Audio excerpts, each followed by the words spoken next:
Из Чехии в Кыргызстан импортируются транспортные средства, медикаменты, пластик, а из нашей страны экспортируются хлопок и сельские продукты.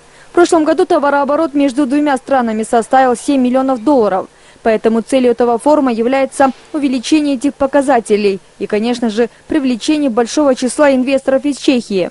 Развитие бизнеса способствует подъему экономики страны. В связи с этим бизнесмены Кыргызстана посетили Прагу, чтобы привлечь внимание инвесторов в сельское хозяйство и обеспечить современной техникой страну.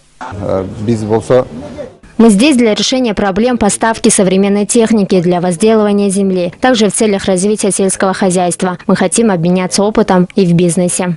В настоящее время для развития бизнеса совместно с Чешским экспортным банком Кыргызско-Российский фонд развития запустил 3 проекта.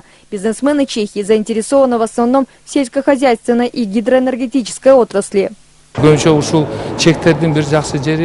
Хорошо то, что чешские бизнесмены говорят о начале своих бизнес-проектов в Кыргызстане. Будут строить заводы и сотрудничать с нами. У них нет экспортных интересов. Они заинтересованы в гидроэнергетике. Отношения Чехии с Кыргызстаном с 1958 года были нестабильны. Рыночные отношения не превышали $9 миллионов. Для создания дружеских партнерских контактов правительство Кыргызстана провел ряд переговоров. В будущем бизнесмены Чехии планируют инвестировать в Кыргызстан.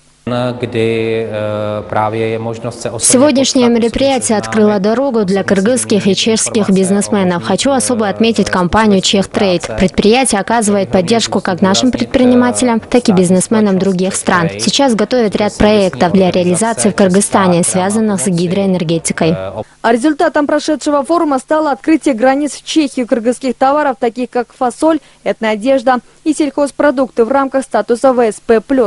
На сегодня бизнесмены Чехии заинтересованы в гидроэнергетике и построении малых ГЭС. Также их волнует туризм в Кыргызстане. Они предлагают свои программы по оздоровлению. Они предложили свои идеи и в образовательной системе.